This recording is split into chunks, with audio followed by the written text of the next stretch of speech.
लोग शुरू करने वाले हैं हमारी कक्षा की पढ़ाई। आज हम लोग दोनों अध्याय करेंगे। एक है विराम चिन्ह और दूसरा है अशुद्ध संशोधन। तो अशुद्ध संशोधन भी हम लोग करेंगे, उसके साथ साथ विराम चिन्ह भी करेंगे। हमारे साथ जुड़े रहिए। हम हमारी शुरुआत कर रहे हैं पढ़ाई की। ठीक है, चलिए।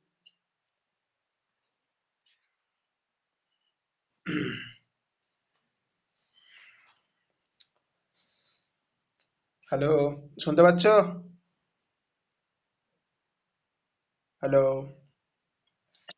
শোনা যাচ্ছে তো? ওকে, দেখো দেখো আজকে প্রথমে যেটা আলোচনা করবো সেটা হচ্ছে বিরাম চিহ্ন বা পাংচুয়েশন মার্কস।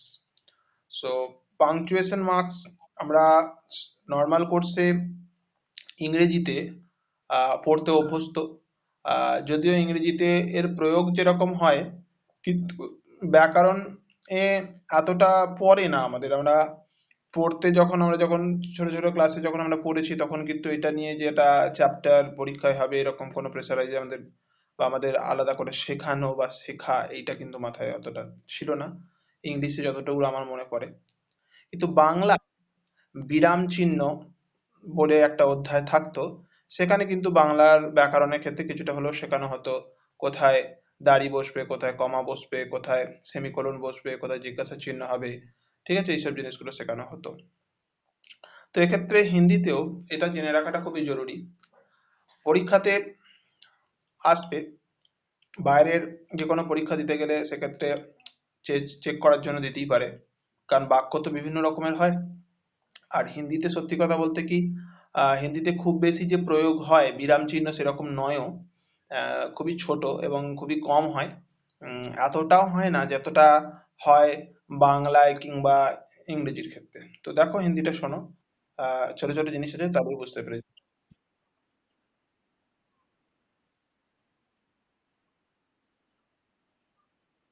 हाँ, सेক্ষেত্রে এরকমই দিতে পারে, কারণ সত্যি কথা বলতে कि हम लोगों को अगर परीक्षा में क्या होगा, परीक्षा के दौरान आपको छोटा सा एक पैसेज या छोटा पैसेज दे या ना दे, एक वाक्य शायद दे देगा। एक वाक्य देने के बाद वहां पर बोला जाएगा कि वहां पर जो विराम चिन्ह का प्रयोग हो सकता है उनको प्रयोग कीजिए। ठीक है, तो आपको क्या है, पहले अच्छी तरह से पढ़ना पड़ेगा। ठीक से पढ़ कर अगर आप समझ नहीं पाएंगे तो आप कर नहीं पाओगे। ठीक है, क्या होगा, देखो कि देखो हिंदी में तो ज्यादातर विराम चिन्ह में ज्यादातर कुछ है भी नहीं, इसलिए चिंता करने की इतना जरूरत है नहीं। जो आज पढ़ाऊंगा अगर यही याद रहेगा आपको तो आप किसी भी परीक्षा में कर पाओगे। ठीक है, चार चीज है, कुल कुल चार ऐसे विराम चिन्ह है जिनका प्रयोग हिंदी में होता है। उससे ज्यादा कुछ होता नहीं। आज पढ़ाई भी बहुत छोटा है वैसे। देखो बोल रहा है कि विराम शब्दों का जो अर्थ है रुकना या ठहरना। এর মানে এটাকে বিরাম শব্দ का जो अर्थ है মানে বিরামের যে অর্থ, সেই অর্থটা কি, রুকনা ইয়া ঠেরনা, মানে দাঁড়াও, একটু ওয়েট করো, ওয়েট করা, মানে একটু ধীরে ধীরে পড়া। এবার ধরো सत्य কথা বলতে কি, जब हम लोग ये क्या करते हैं ना, हम लोग सब पढ़ते ही जाते, ऐसे कोई भी रुकावट नहीं, ऐसे ही पढ़ते जाते। देखो ऐसे ही सिर्फ पढ़ने से ही तो काम नहीं चलता है, पढ़ने के साथ साथ थोड़ा बहुत रुकना भी जरूरत हो जाता है। अगर थोड़ा बहुत रुकेंगे नहीं तो उस चीज को समझ ही नहीं पाएंगे। ठीक है, तो इसलिए पढ़ने के साथ हमको रुकना और थोड़ा बहुत ठहरना भी जरूरत हो जाता है। तो इसलिए बोला जा रहा है विराम शब्दों का जो अर्थ है उसका अर्थ है रुकना या ठहरना। ठीक है, जब हम अपनी बात करते हैं तो उसमें कई बार रुकते हैं तथा कभी कभी किसी बात पर बल देते हैं। देखो যখন আমরা পড়ি, যখন আমরা কথা বলি, সেই কথা বলতে গিয়েও আমরা কখনো কখনো থামি বা থামতে হয় আমাদের। আমরা অনর্গল কথা বলতে পারি না, কখন কথা বলতে বলতে আমাদের থামতে হয়। तो इसे बार रुकते हैं तथा कभी कभी किसी बात पर बल देते हैं, মানে কোনো কথা বলতে গিয়ে আমরা একটু থেমে যাই, আমরা এই বিরতিটা নিই, যে দাঁড়াই বা रुकना বা ठहरना। इस दौरान हम बोलते हैं कि हम उस दौरान उस जगह पर हम किसी का प्रयोग करेंगे, इसलिए हम वहां पर थोड़ा ठहर रहे हैं। तो इस प्रकार हम अपने भावों को दूसरों के आगे अधिक बेहतर बेहतर रूप से स्पष्ट कर सकते हैं। इस प्रकार মানে এইভাবে আমরা অন্যের কাছে মানে दूसरे के आगे, तो इस प्रकार हम अपने भावों को মানে আমাদের নিজেদের ভাবটাকে, तो इस प्रकार हम अपने भावों को दूसरे के आगे মানে দ্বিতীয় কোনো ব্যক্তির আগে আমাদের যে নিজেদের ভাবটা সেই নিজেদের ভাবটাকে আরো ভালোভাবে স্পষ্ট করে তুলতে পারি। ठीक है, इसलिए हम बोल रहे हैं कि इस प्रकार हम अपने भावों को दूसरे के आगे अधिक बेहतर रूप से स्पष्ट कर सकते हैं। ठीक है, अब देखो यहाँ पर बोला जा रहा है लिखित भाषा में अपने इन्हीं विचार या भावों को स्पष्ट करने के लिए संकेत चिन्हों का प्रयोग किया जाता है। देखो लिखित भाषा में যেটা লেখা হচ্ছে, লেখার জন্য যে ভাষা আমরা যখন প্রথমে একদম পড়েছিলাম, আমরা পড়েছিলাম মৌখিক ভাষা, লিখিত ভাষা। মৌখিক মানে মুখে বলা যেটা হয়, এবং লিখিত মানে কি যেটা আমরা লিখছি সেটাকে लिखित भाषा बोले। सो लिखित भाषा में अपने इन्हीं विचारों या भावों को स्पष्ट करने के लिए संकेत चिन्हों का प्रयोग किया जाता है। লিখিত ভাষার মধ্যে এই ভাবে এই ভাব বা বিচারটাকে স্পষ্ট করার জন্যই সংকেত বা চিহ্নের প্রয়োগ করা হয়। ঠিক আছে, यही संकेत चिन्ह ही विराम चिन्ह कहलाता है।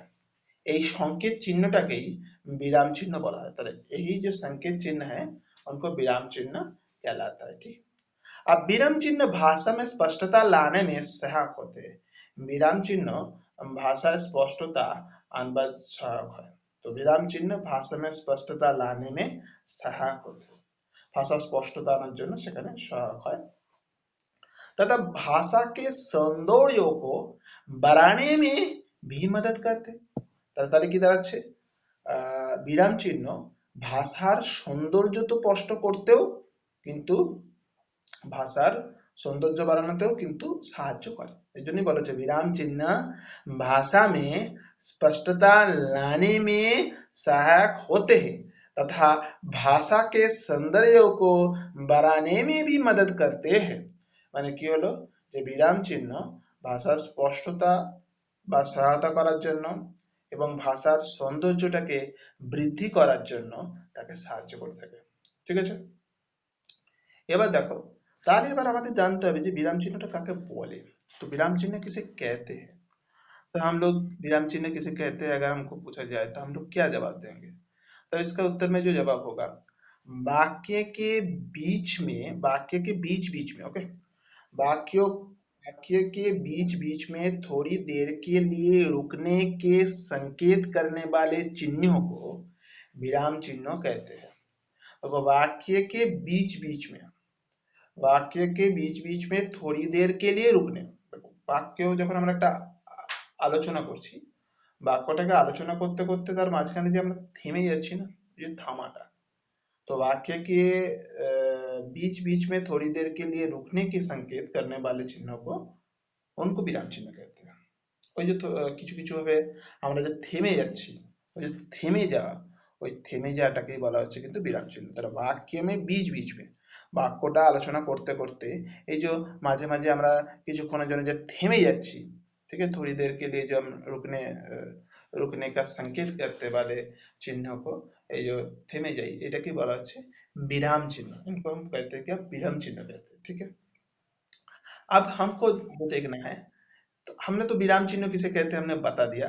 तो वाक्य के बीच बीच में মানে বাক্যর আলোচনা করতে গিয়ে মাঝে মাঝে যে থামাটা, इसलिए हम बोल रहे हैं कि बीच बीच में, तो वाक्य के बीच बीच में थोड़ी देर के लिए रुकने का संकेत करने वाले মানে বাক্যটার মাঝে মাঝে কিছুক্ষণের জন্য থামার জন্য যে চিহ্নটার প্রয়োগ করা হয় তাকেই বলা হচ্ছে विराम चिन्ह। इनको हम विराम चिन्ह कहते हैं। ठीक है, अब देखो इसमें बोला जा रहा है मुख्य विराम चिन्ह निम्नलिखित है।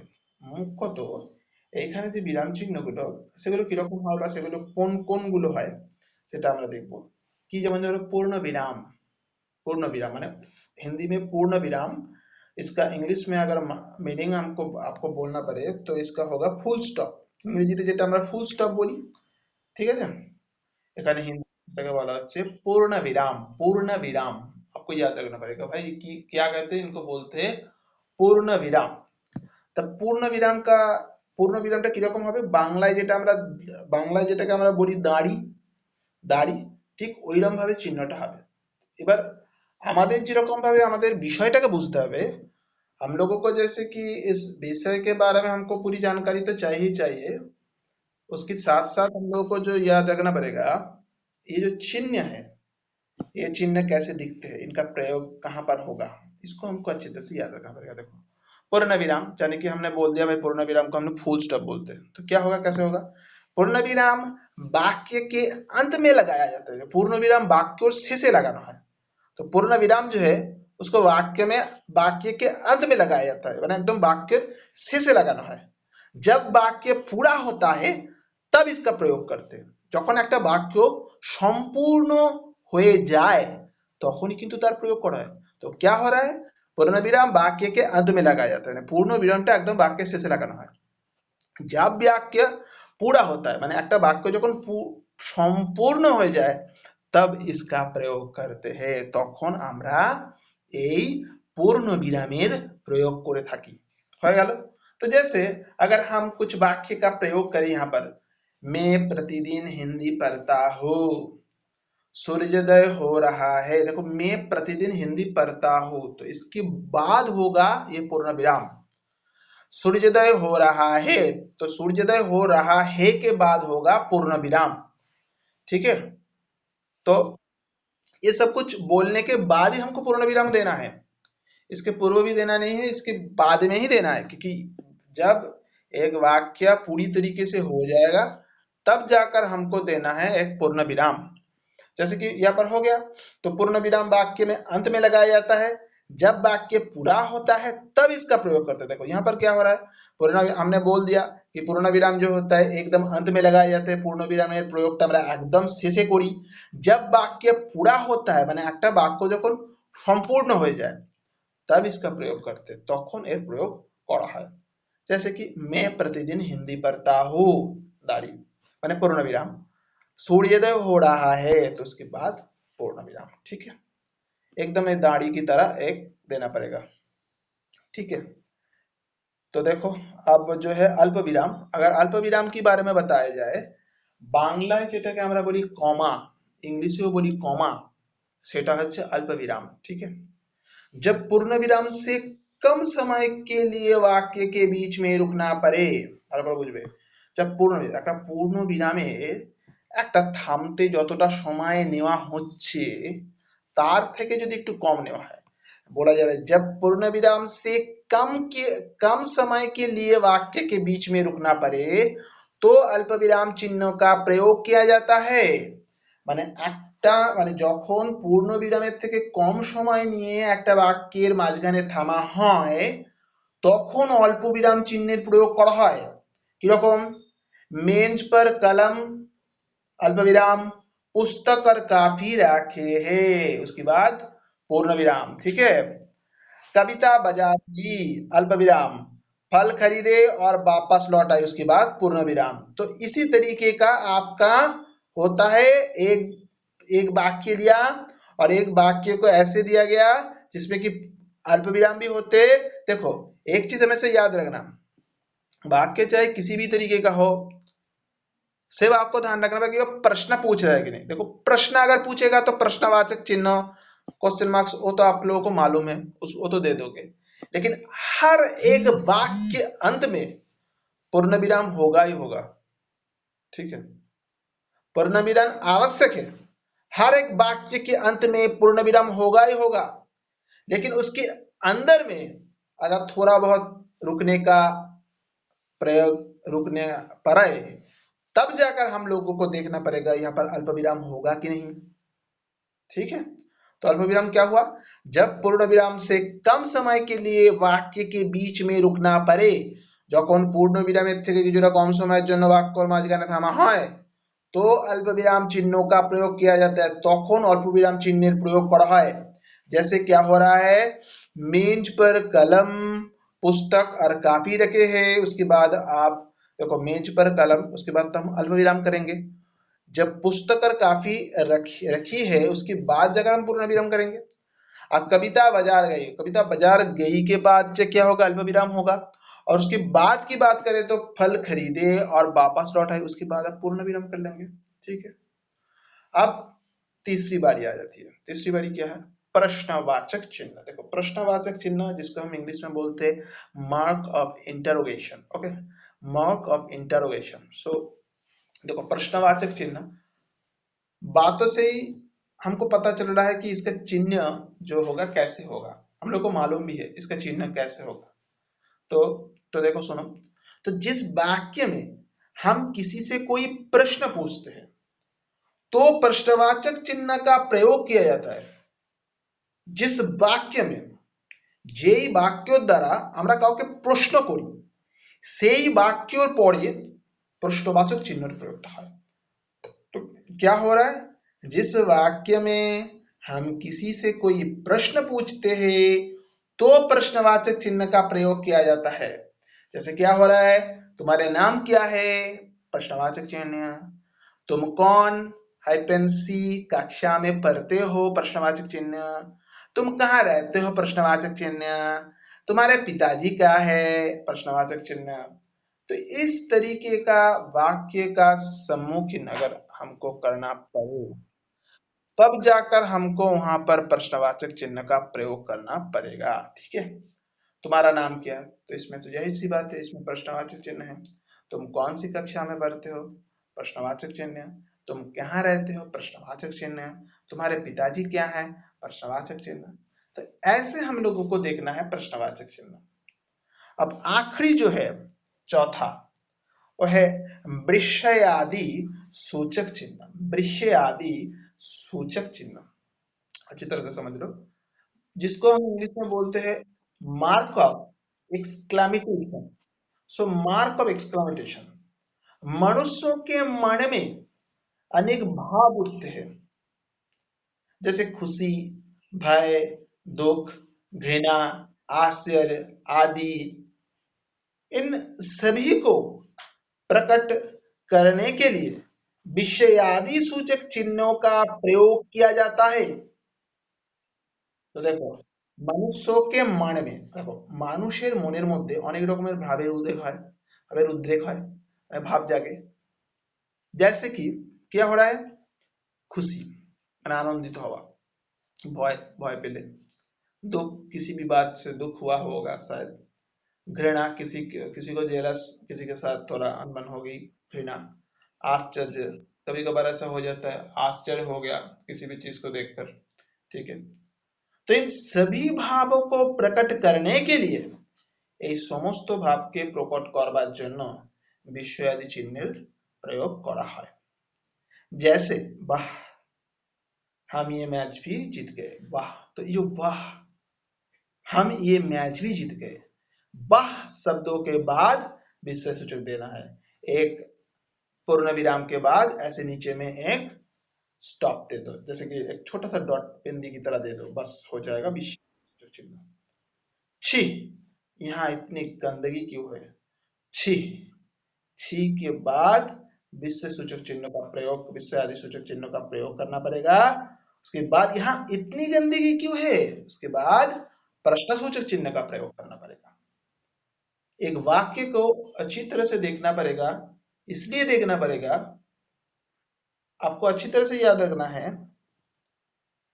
अगर वो नॉर्मल कोई भी वाक्य हमसे पूछा जा रहा है तो हर एक वाक्य की शेष अंत में पूर्ण विराम तो होगा ही होगा। उसके अंदर ही अंदर हम लोगों को देखना भी है अल्प विराम भी हो रहा है कि ना, अल्प विराम हो रहा है ना, या विस्मय आदि सूचक चिन्ह का प्रयोग हो रहा है कि ना, या फिर हम लोगों को कोई प्रश्न पूछ रहा है। ठीक है, तो क्या हुआ? अगर हम लोग थोड़ा ज्यादा रुक जाए तब पूर्ण विराम होगा, थोड़ा पूर्ण विराम से थोड़ा कम रुके तब जाकर अल्प विराम होगा। अगर आपसे कोई प्रश्न पूछे तब जाकर आप प्रश्न सूचक चिन्ह का प्रयोग कर दोगे।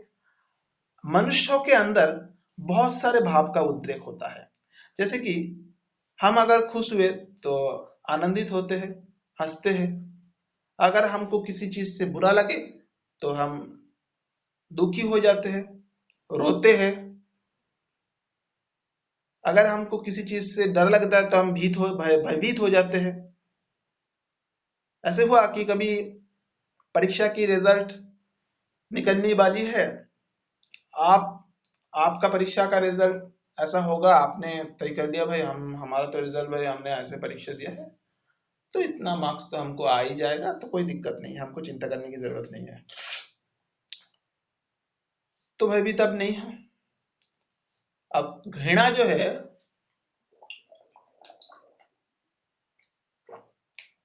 अगर आप किसी दूसरे से जलते हो या दूसरे की किसी चीज के ऊपर आप घृणित हो, घृणा करते हो उससे, तब आप उससे घृणा कर रहे हो। अगर आप दूसरे की बात को लेकर सोचते हो या फिर दूसरा ऐसा कोई व्यक्ति, अगर बहुत बार हो जाता है कि उसकी बातों से हमको बुरा लग जाता है, अगर ऐसा किसी भी चीज हुआ या फिर हम उसको, अगर कोई अच्छा कह रहा है भाई वो तो बहुत अच्छा है, बहुत अच्छा पढ़ाई में करता है, बहुत अच्छा खेलता है, दिखने में बहुत सुंदर है, तब जाकर जिसके सामने बता रहे हैं ना ये वाक्य, जिसके सामने बता रहे हैं या जिसकी जिसके बारे में बता रहे हैं, जिसके सामने बता रहे हैं ना, जो व्यक्ति जिसको सामने बता रहा है, वो कभी कभार क्या हो जाता है, वो आदमी ऐसे बात को सुनने में पसंद ही नहीं करता है, दूसरे के खातिर सुन लेता है, लेकिन उसको ऐसे फालतू बातें पसंद ही नहीं है। तब अंदर ही अंदर घृणा की जो भावना पैदा हो जाती है, क्योंकि ये भाव है। ऐसे अगर वाक्य का सामना आपको करना पड़े, तब जाकर आपको विशेषण चिन्ह का प्रयोग करना पड़ेगा। ये मत सोचना कि एक वाक्य में सिर्फ एक ही विराम चिन्हों का प्रयोग होगा। आपने विराम का प्रयोग सिर्फ चार पढ़ा, हिंदी में चारों का ही प्रयोग किया जाता है ज्यादा से ज्यादा, पूर्ण विराम, अल्प विराम, प्रश्न सूचक चिन्ह, विषयादि सूचक चिन्ह, इसलिए ज्यादा चिंता करने वाली बात नहीं है।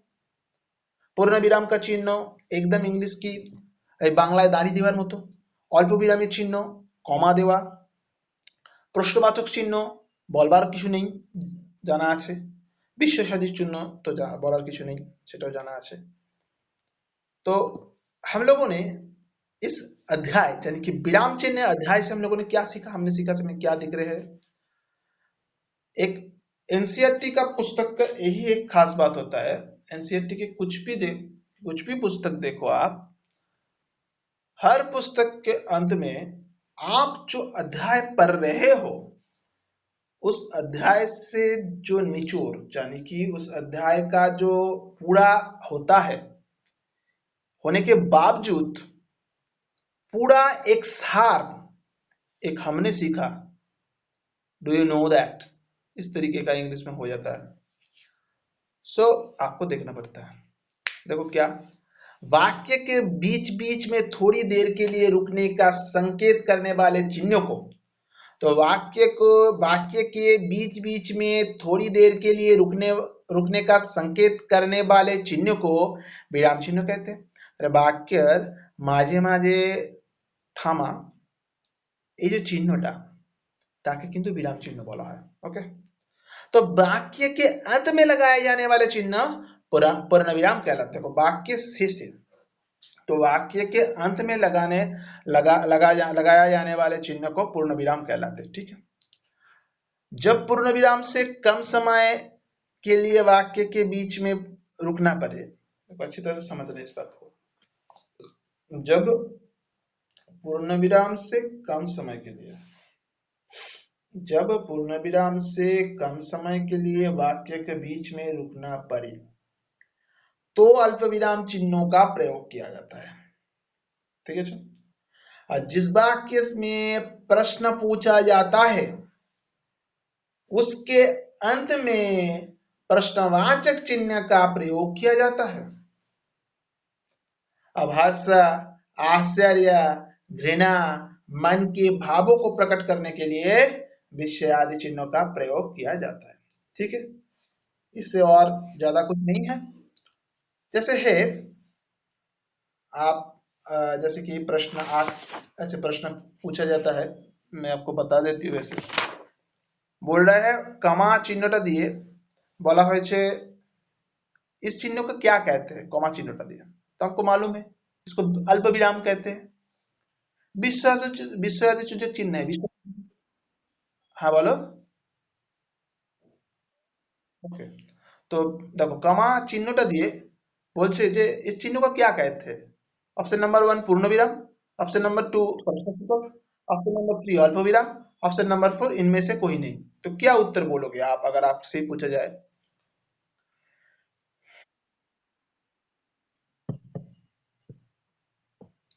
বুঝতে পারি প্রশ্নটা।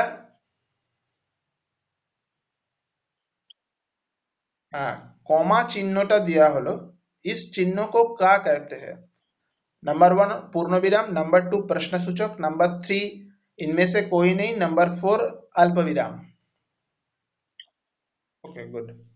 तो विषय आदि सूचक चिन्ह है। देखो विषय सूचक अच्छा आप बता दो, मुंह में ही बता दो, विषय आदि सूचक चिन्ह कैसे दिखते हैं, बता दो।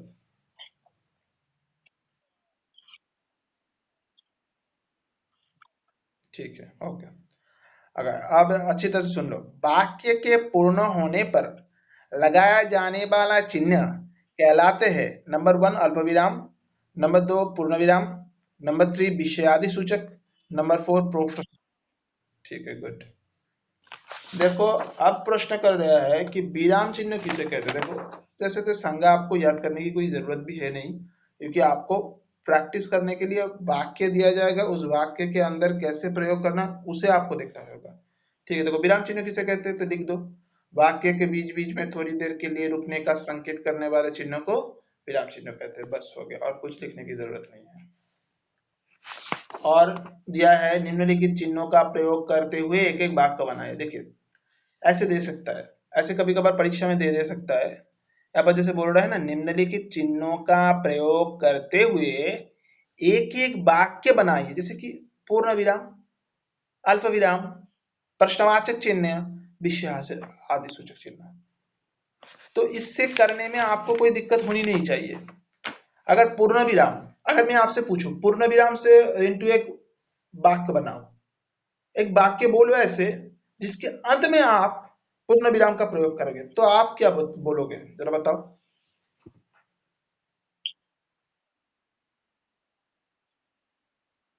ठीक है, ठीक है। अगर आपसे पूछा जाए अल्प विराम, अल्प विराम का प्रयोग कैसे करोगे एक वाक्य में।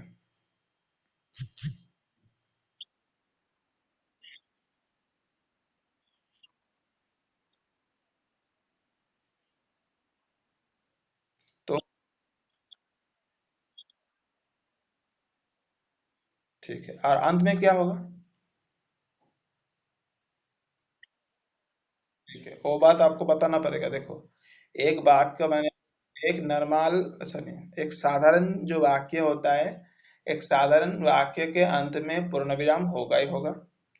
लेकिन आपको पढ़ने समय ये भी ध्यान रखना पड़ेगा, क्योंकि इसकी अंदर ही अंदर कुछ विराम चिन्हों का प्रयोग हो रहा है भी नहीं। आपको भाव अच्छी तरह से याद रखना पड़ेगा। भाव का याद नहीं रख पाओगे तो विश्वास आदि सूचक का प्रयोग नहीं कर पाओगे। आपको विराम, अल्प विराम का प्रयोग कहाँ पर होता है उसको अच्छी तरह से ध्यान रखना पड़ेगा।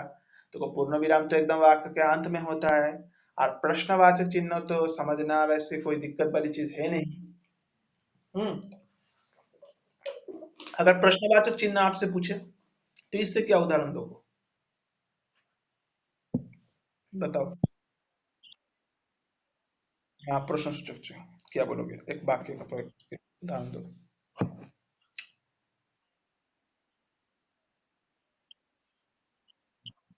Good good.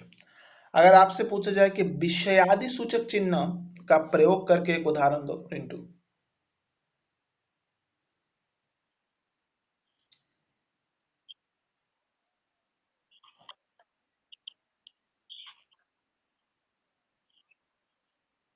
ठीक है, तो विषय सूचक चिन्ह का प्रयोग कहाँ होगा। विषय सूचक चिन्ह का प्रयोग एकदम अंत में होगा। ठीक से बताओ।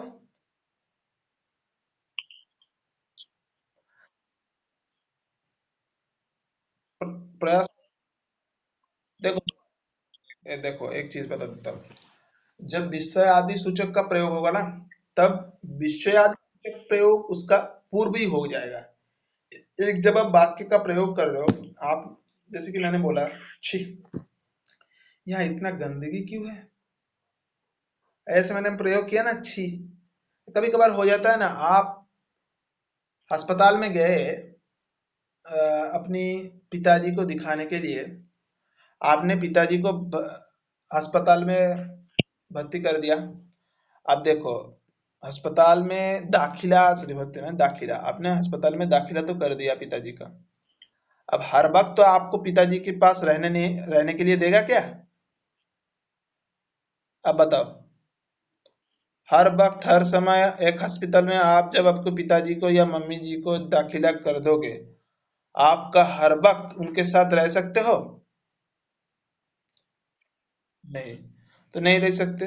तो आप जब नहीं रह सकते, तो आप क्या है, आप एज ए गार्जियन, आप उनको गार्जियन देखो, जब हमारे मम्मी पिताजी जब बूढ़े हो जाएंगे, तब हम ही उन लोगों का गार्जियन हो जाता है। अभी वो लोग हमारे गार्जियन हैं, तब हम लोग उनका गार्जियन हो जाएंगे। तब क्या करेंगे, तब हमको ही वहां पर इंतजार करना पड़ेगा, जब डॉक्टर लोग या फिर जो लोग वहां पर है आपको बुलाएगा, भाई रिंटू जी आप आइए, आप अपने पिताजी को लेकर जाइए। तब आप जाओगे, ठीक है हम आते हैं, ऐसे बोल के तक आपने देखा, आप वहां पर इंतजार कर रहे हैं बाहर, देखा अस्पताल की नजदीक इतना गंदगी फैला हुआ है। देखो, गंदगी मतलब एक जो बीमारी का जो है, जो एक पेशेंट होता है, जो बीमारी की हालत में जो जिसको हम दाखिला करते हैं हॉस्पिटल में, अगर उसमें दिया गया उसका जो सिरिंज हम प्रयोग करते हैं, अगर वही सिरिंज आप देखें कि रास्ते में से परे हो, नैपकिन वगैरह जो होता है वो भी रास्ते में परे हो। नैपकिन तो हमको देखने के लिए हर वक्त मिलता है रास्ते में, जैसे कि जो खास करके वो बच्चों के लिए यूज होता है, लेकिन फिर भी लोगों को अकल भी नहीं होता है, क्योंकि नैपकिन को ऐसे फैला नहीं जाता है। आपको क्या लगता है, क्यों ऐसा करना चाहिए? क्योंकि नैप अगर आप देखो, आप जहां पर रहते हो या फिर खास करके ये ज्यादा से ज्यादा देखा जाता है शहर के इलाका में, नैपकिन कहीं पर भी फेंक देते हैं, कहीं पर भी फेंक देते हैं। ठीक है, अब डॉक्टर लोग जो मास्क वगैरह पहनते हैं, देखो अगर एक नॉर्मल, देखो उनको तो पीपीटी वगैरह सब कुछ भर के काम करना पड़ रहा है अभी की सिचुएशन पे। अगर वो आपने देखा कि भाई एक जगह पर ऐसे इकट्ठा करके पड़ा हुआ है, और उनके ऊपर ही कुत्ते वगैरह जो है पेशाब कर रहे हैं, ऐसे कर रहे हैं, तो आप क्या बोलोगे? उसकी नजदीक एक चाय का दुकान है या खाने का दुकान है, आपको बहुत भूख लगी है, तो आपको तो खाना पड़ेगा। आपको तो बहुत भूख लगी है भाई। कभी कभार हो जाता है ना, बहुत भूख लगता है, बहुत सारा काम एक साथ में पड़ गया है, बहुत सारा काम एक साथ में निपटाना पड़ेगा आपको, तो खाने का फुर्सत नहीं मिल रहा है। जब जब फुर्सत मिला, तब अगर ऐसा चीज आपको सामने आ गया, बेकार चीज, तो आप क्या करोगे? आप खाना नहीं खाओगे? आपको तो खाना खाना का पड़ेगा, क्योंकि आपको तो बहुत भूख लगी है। खा लोगे, ठीक है, कोई दिक्कत नहीं है, क्या कर सकते हैं, मुंह में तो मार्क्स है, थोड़ा खा लेते हैं अंदर जाकर, क्या किया जाए, ऐसे ही। ठीक है, तो देखो, ছি, তো ছি, उसके बाद বিশ্লেষক চিহ্ন, দেখো বিশ্লেষক চিহ্নটা প্রথমেই হবে, কিন্তু এটা মাথায় রাখবে, প্রথমেই ছি, তারপরে বিশ্লেষক চিহ্নটা প্রয়োগ করে নেব। তারপরে यहाँ इतनी गंदगी क्यों है, उसके बाद जाकर प्रश्नसूचक चिन्ह। এটা মনে রাখবে, এটা মনে থাকবে তো? ওকে, দেখো, এবার আমি তোমাকে কিছু বাক্য বলছি, সেগুলো একটু বুঝে বলবার চেষ্টা করবে। যে ওখানে আমরা, তোমার মাথায় তুমি এটা রাখো, বিস্ময়সূচক চিহ্নের মধ্যে, এই যে তুমি হিন্দি শিখছো বা হিন্দিতে প্রয়োগ করবে, এখানে চারটে জিনিস তোমার মাথায় যেন থাকে। এক হচ্ছে পূর্ণবিরাম, দিস ইজ ফুল স্টপ। দুই হচ্ছে অল্প বিরাম, কমা। তিন হচ্ছে প্রশ্নসূচক চিহ্ন, যেটাকে আমরা কোশ্চেন সাইন বলতে পারি। চার নম্বর হচ্ছে বিস্ময়সূচক चिन्ह, যেটাকে আমরা এক্সক্লামেটেশন সাইন বলতে পারি। ঠিক আছে, आप इस वाक्य के सुन के, বলা যায় নিম্নলিখিত वाक्य में এরা ভাবেই পড়ে সাধারণত পরীক্ষাতে, निम्नलिखित वाक्य में उचित विराम का प्रयोग कीजिए। राम खाना खा रहा है, तो आपको लगता है इसमें क्या बैठेगा? राम खाना खा रहा है।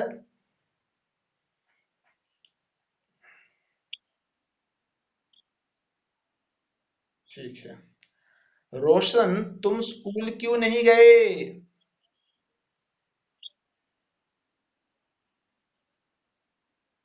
एकदम सही बात, एकदम सही बात। अब बताओ, राम, सीता और लक्ष्मण वन क्यों गए?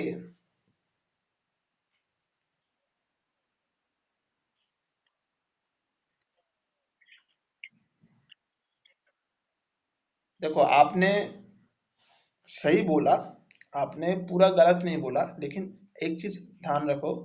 मैंने बोला आपको, देखो, एक वाक्य में आप ऐसा मत समझो कि एक वाक्य में सिर्फ एक ही विराम चिन्हों का प्रयोग होगा।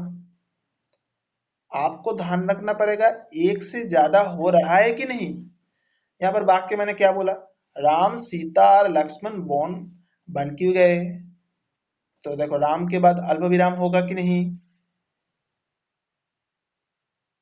राम के बाद अल्प विराम देना पड़ेगा। उसके बाद सीता और लक्ष्मण क्यों गए, उसके बाद अंत में आपको प्रश्नसूचक चिन्हों का प्रयोग करना पड़ेगा। ठीक है? चलो, आप बताओ। शाबाश, तुम तो कक्षा में प्रथम आए हो।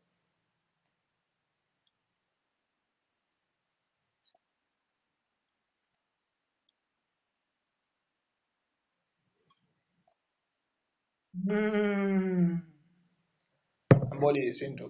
शाबाश যে কথাটা না, তো तुम तो कक्षा में प्रथम आए हो, সাবাসটা একটা ফিলিংস, বুঝতে পারছো? সাবাসটা না একটা ফিলিংস, তো সাবাস। हाँ, नोट ऑफ एक्सक्लेमेशन यूज करेंगे तो आप यहाँ पर विशेषण चिन्हों का प्रयोग करेंगे। तो शाबाश के हमको विशेषण चिन्हों का प्रयोग करना पड़ेगा। तुम तो कक्षा में प्रथम आए हो, बस ठीक है, तुम तो कक्षा में प्रथम आए हो, उसके बाद आप पूर्ण विराम दे दो। लेकिन शाबाश के बाद आपको विशेषण चिन्हों का प्रयोग करना पड़ेगा। ठीक है? अच्छा, अब ये तो बताओ, क्या तुम बाजार जा रहे हो?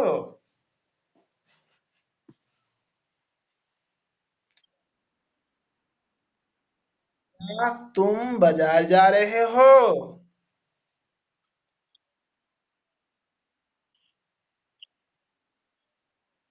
ठीक है, ठीक है। अब बताओ, सीताराम जी अब कैसे है?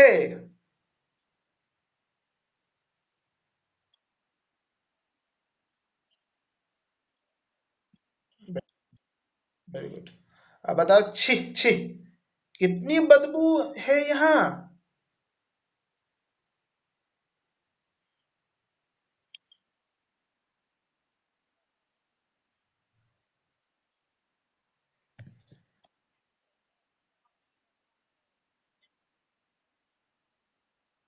लेकिन किसकी बात करेंगे?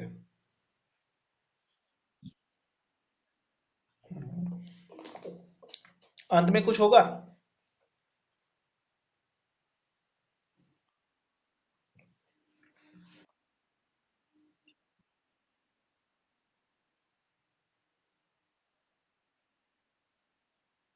ठीक है। अब सीता गीता और कविता खेल रही है।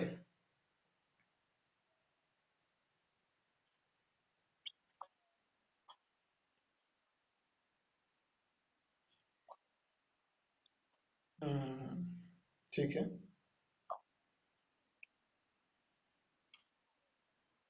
ठीक है।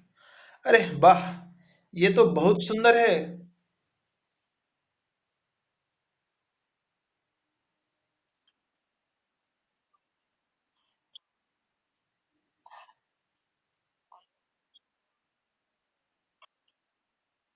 हम्म, अंत में कुछ होगा? ठीक है, लास्ट बताओ। हमारा विद्यालय बहुत अच्छा है।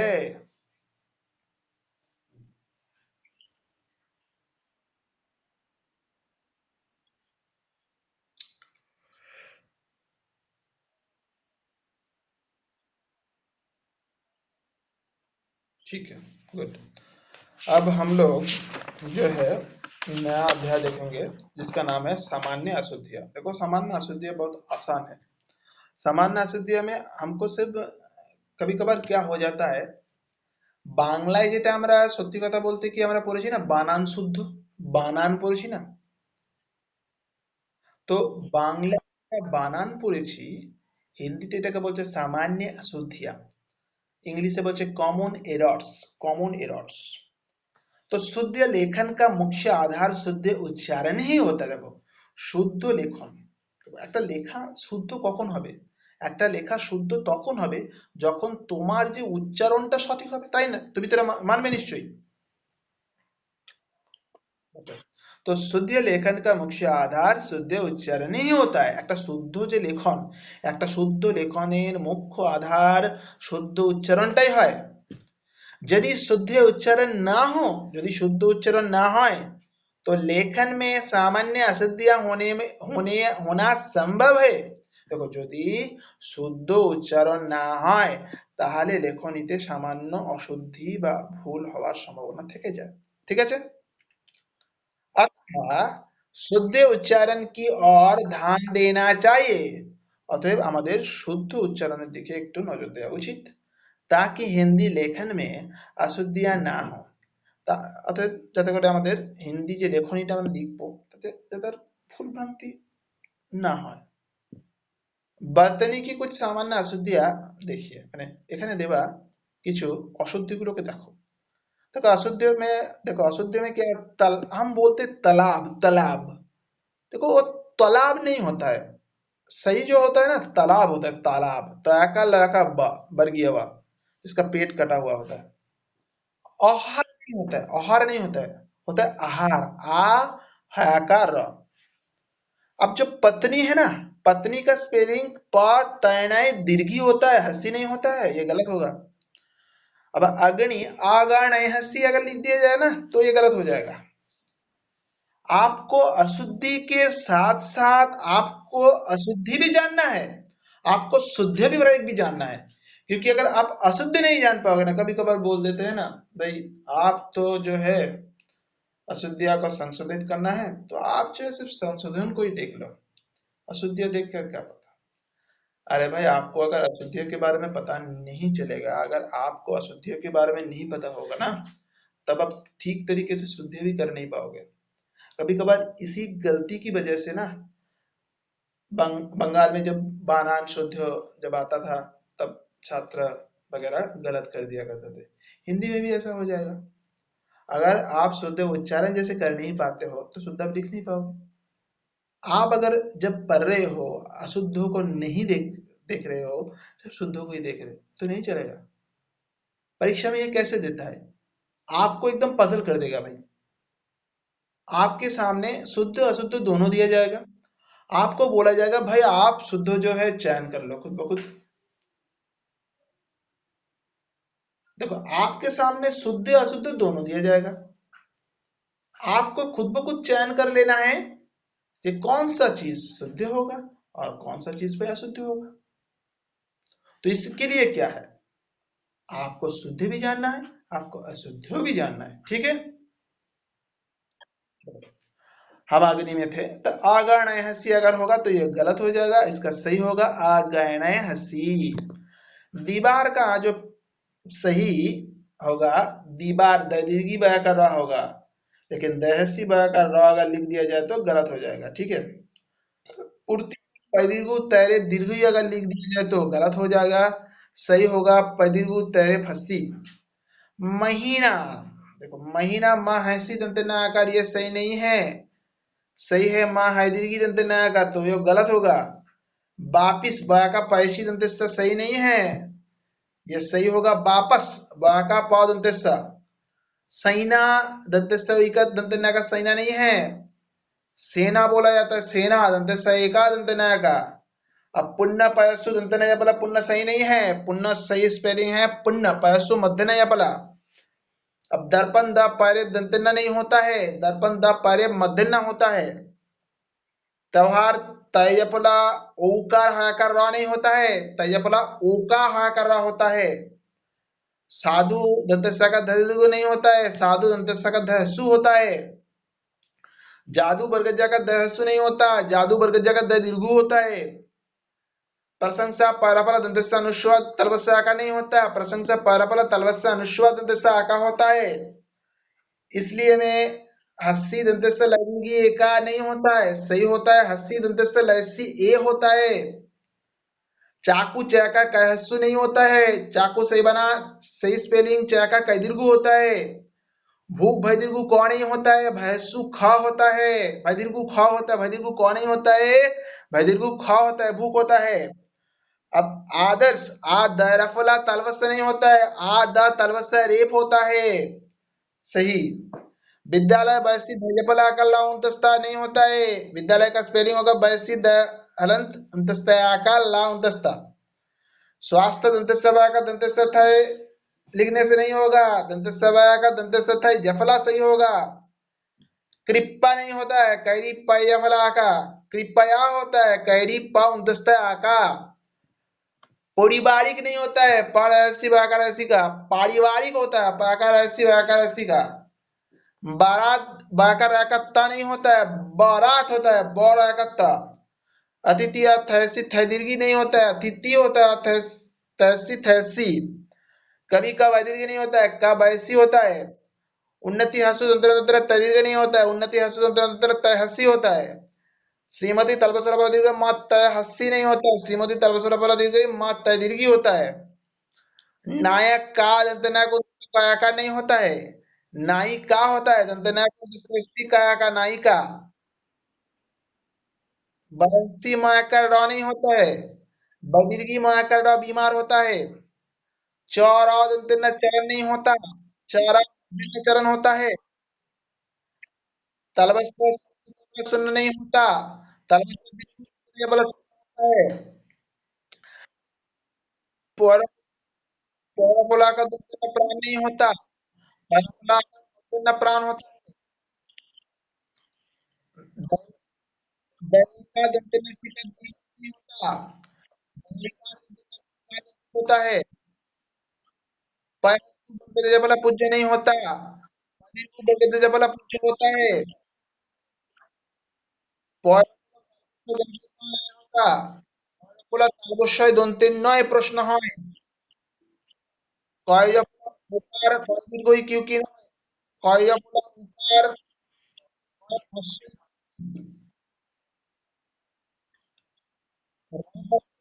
আর ইন নয়, ঋণ মধ্যে ঋণটা সঠিক মানে ধোকা ধোকাটা নয়, ধোকা খায়া একটা ধোকাটা সঠিক।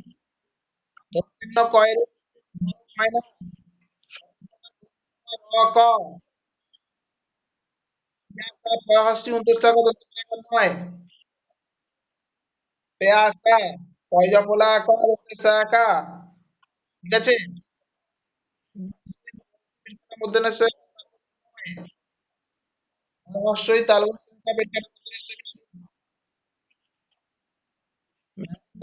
ময় চন্দ্র হ দয়াকা দীর্ঘি নয়, গঙ্গায় মা হায় চন্দ্র দয়াকা দীর্ঘি।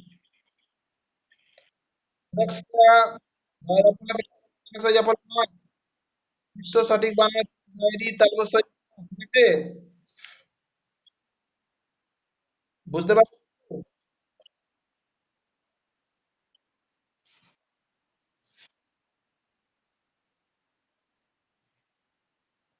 बुझते पेरेছো? ওকে, সমাজ মে আ গয়া তো সেই বাত है। দেখো এইখানে না রিতু, এখানে সত্যি কথা বলতে এগুলো জিজ্ঞেস করার কিছু নেই। स्पेलिंग आपको अच्छी तरह से देखना पड़ेगा। कुछ ऐसे चीज है, कुछ शब्द होता है जो जिसका प्रयोग ऐसे किया नहीं जाता है। आपको गलत या शुद्धि की अच्छी तरह से देखना है, आपको शुद्धि को अच्छी तरह से देख, आप अशुद्ध देखोगे नहीं इसलिए अशुद्ध शुद्ध दोनों को ही देखो, ठीक है। বুঝ- বুঝতে পেরেছো? তো এর পরের দিন না আমরা একটু নতুন জিনিস করব। और ये मुहावरा या लोकोक्तियां जो होता है ना, वो आपका परीक्षा में आता है, इडियम्स एंड प्रोवर्ब्स। तो अगले दिन यानी कि रविवार को हम वो कर लेंगे, ठीक है। कर लेंगे तो इस जगह पर कोई भी समस्या होगा तो पूछ लेना, ठीक है। आज और हाँ, बताओ बताओ, बोलो। कहाँ गए भाई?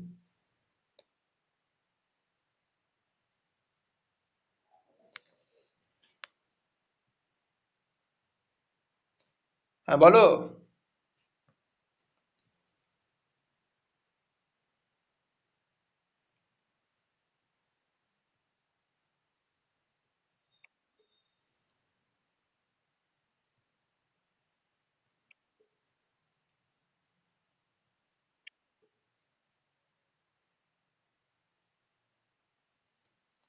ओह,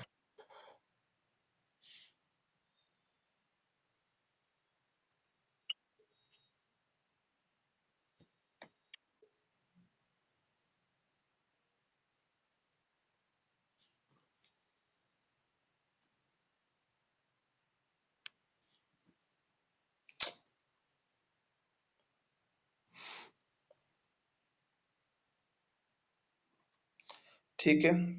गुड नाइट।